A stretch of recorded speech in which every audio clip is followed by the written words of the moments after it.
பன்னீர் எப்போ பார்த்தாலும் வேறு விதமாக சாப்பிட்டு சாப்பிட்டு போர் அடிக்குது. அதனால பன்னீர் பஜ்ஜி போட போகிறோம். இங்கே பாருங்கள், அதுக்கான பொருள் அரைச்சி முடித்த பிறகு தான் வீடியோ காட்டணுமேன்னு தோணுச்சு. 5 சின்ன வெங்காயம், 2 மிளகாய், கொஞ்சம் கருஞ்சீரகம், கொஞ்சம் கொத்தமல்லி, கருவேப்பிலை, இதை எல்லாத்தையும் வறுத்துட்டு இந்த மிக்சி ஜாரில் இந்த வெங்காயத்தை உரிச்சு போட்டு இதில் பெருங்காய தண்ணி வச்சுருக்கேன்.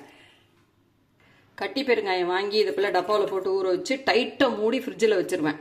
இது எல்லாத்தையும் கடல மாவில் ஊற்றி பஜ்ஜி மாவு ரெடி பண்ணணும். இங்கே பாருங்கள், கடலை மாவும் கார்ன்ஃப்ளவர் மாவும் ஒரே பாட்டிலில் வச்சுருக்கேன். கடலை மாவு எடுத்து போட்டுப்போம். 100 கிராம் பன்னீருக்கு இந்த மாவு போதும். அரைச்ச விழுதை ஊற்றி கெட்டியாக பசைஞ்சுக்கணும். இங்கே பாருங்கள், மாவு இந்த பதத்துக்கு இருக்கணும். ஒரே ஒரு சின்ன பன்னீர் துண்டை இது போல் நசுக்கி மாவில் கலந்துருங்க. அப்புறம் எல்லாத்தையும் கலந்துருங்க. கலந்துட்டு பஜ்ஜி போட்டு எடுக்க வேண்டியது தான். நல்ல ஆரோக்கியமான ஒரு பஜ்ஜி கிடச்சிருச்சு.